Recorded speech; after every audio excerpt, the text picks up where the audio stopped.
Psalm 103:8. The Lord is compassionate and gracious, slow to anger, abounding in love. Lamentations 3:22-23. Because of the Lord's great love, we are not consumed, for his mercies never fail. They are new every morning. Great is your faithfulness. Ephesians 2:4-5. But because of his great love for us, God, who is rich in mercy, made us alive with Christ even when we were dead in transgressions.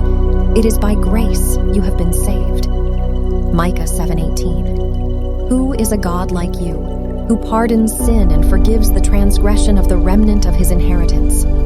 You do not stay angry forever, but delight to show mercy.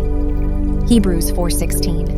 Let us then approach God's throne of grace with confidence, so that we may receive mercy and find grace to help us in our time of need. Psalm 86:5. You, Lord, are forgiving and good, abounding in love to all who call to you. Titus 3:5. He saved us, not because of righteous things we had done, but because of his mercy.